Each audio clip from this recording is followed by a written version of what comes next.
പശ്ചിമേഷ്യയിൽ വർദ്ധിച്ചുവരുന്ന ഭൗമരാഷ്ട്രീയ സംഘർഷങ്ങൾ ആഗോള എണ്ണവിലയിൽ വലിയ കുതിച്ചുചാട്ടമാണ് ഉണ്ടാക്കിയിരിക്കുന്നത്. ലോകത്തിലെ ഏറ്റവും വലിയ എണ്ണ ഇറക്കുമതിക്കാരായ ചൈനയെ സംബന്ധിച്ചിടത്തോളം ഇത് ഒരു വലിയ തിരിച്ചടിയാണ്. ഗൾഫിലെ സൈനിക ഏറ്റുമുട്ടൽ ആഗോള ഊർജ്ജ വിതരണത്തിനും സമുദ്ര വ്യാപാരത്തിനും നിർണായകമായ ഒരു മേഖലയാണ് അപകടത്തിലാക്കിയിരിക്കുന്നത്. ഹോർമുസ് കടലിടുക്ക് പോലുള്ള തന്ത്രപ്രധാനമായ പാതകൾ യുദ്ധം കാരണം തടസ്സപ്പെട്ടാൽ ചൈനയിലേക്കുള്ള എണ്ണപ്രവാഹം നിലയ്ക്കും. ഇത് ചൈനയുടെ ഉൽപാദന മേഖലയെയും വിതരണ ശൃംഖലയെയും ആകെ തകിടം മറിക്കും.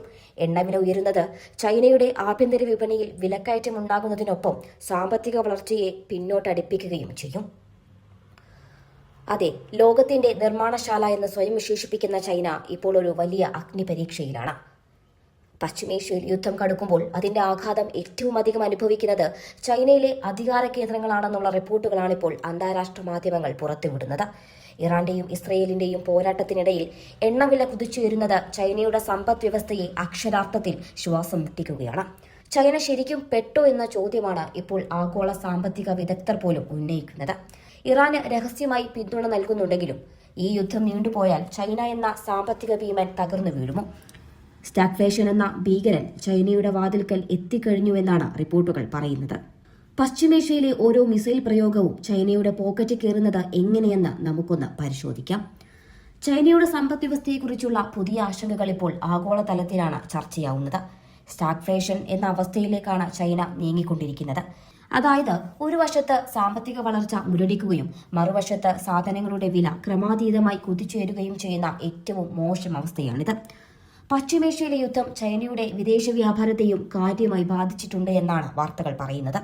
സമുദ്ര വ്യാപാര പാതകൾ അപകടത്തിലായതോടെ ചരക്ക് ഗതാഗതത്തിനുള്ള ചെലവ് വർദ്ധിച്ചു. ഇത് ചൈനീസ് ഉൽപ്പന്നങ്ങളുടെ ആഗോള വിപണിയിലെ ഡിമാൻഡ് കുറയ്ക്കാൻ കാരണമാകുന്നു. ഷീ ജിൻപിങ്ങിന്റെ സ്വപ്ന പദ്ധതിയായ വൺ ബെൽറ്റ് വൺ റോഡ് പദ്ധതി പോലും ഈ യുദ്ധത്തിന്റെ നിഴലിലാണ്. ഇതിനിടയിൽ ഉയരുന്ന പ്രധാന ചോദ്യം ഇറാനെ ചൈന കൈവിട്ടോ എന്നതാണ്. ഇറാന്റെ ഏറ്റവും വലിയ എണ്ണ ഉപഭോക്താവാണ് ചൈന. ഉപരോധങ്ങൾ നിലനിൽക്കുമ്പോഴും ഇറാനിൽ നിന്ന് കുറഞ്ഞ നിരക്കിൽ എണ്ണ വാങ്ങിയിരുന്ന ചൈനയ്ക്ക് ഇപ്പോൾ യുദ്ധം കാരണം ആ വഴി അടയുകയാണ്. ഇറാന്റെ ആഭ്യന്തര തകർച്ച ചൈനയുടെ ഊർജ്ജ സുരക്ഷയ്ക്ക് വലിയൊരു ഭീഷണിയാണ്. എങ്കിലും പുറമേ നിന്ന് സമാധാനം പറയുന്ന ചൈന ഉള്ളിൽ നിന്ന് ഇറാന് സാമ്പത്തികവും സാങ്കേതികവുമായ സഹായങ്ങൾ നൽകുന്നുണ്ടോ എന്ന് പാശ്ചാത്യ രാജ്യങ്ങൾ സംശയിക്കുന്നുണ്ട്. അമേരിക്കയെ പശ്ചിമേഷ്യയിൽ തളച്ചിടുന്നത് ചൈനയ്ക്ക് താൽക്കാലികമായി ഗുണകരമാണെങ്കിലും ദീർഘകാലാടിസ്ഥാനത്തിൽ ഇത് ചൈനയുടെ സാമ്പത്തിക തകർച്ചയ്ക്കാണ് വഴി തെളിയിക്കുക. ചൈനയുടെ ആഭ്യന്തര വിപണിയിൽ ഇപ്പോൾ തന്നെ റിയൽ എസ്റ്റേറ്റ് മേഖല ഉൾപ്പെടെയുള്ളവ തകർന്നു കിടക്കുകയാണെന്നാണ് റിപ്പോർട്ടുകൾ പറയുന്നത്. ഇതിനിടയിലേക്കാണ് എണ്ണവിലയുടെ പ്രഹരം കൂടി ഏൽക്കുന്നത്. എണ്ണവില വർദ്ധിക്കുന്നത് ഊർജ്ജ ചെലവ് കൂട്ടുകയും അത് ഫാക്ടറികളുടെ പ്രവർത്തനം മന്ദഗതിയിലാക്കുകയും ചെയ്യും. ഇത് ചൈനയിൽ തൊഴിലില്ലായ്മ വർദ്ധിപ്പിക്കാൻ കാരണമാകും. ഇറാന്റെ ഓരോ നീക്കവും ഇപ്പോൾ ചൈനയുടെ സാമ്പത്തിക ഭാവിയാണ് ബാധിക്കുന്നത്. തങ്ങളുടെ ഏകരക്ഷാ കവചമായിരുന്ന ഇറാൻ യുദ്ധത്തിൽ തകർന്നാൽ ചൈനയ്ക്ക് മറ്റു ഊർജ്ജ സ്രോതസ്സുകൾക്കായി വലിയ വില നൽകേണ്ടി വരുമെന്നതിൽ സംശയമില്ല.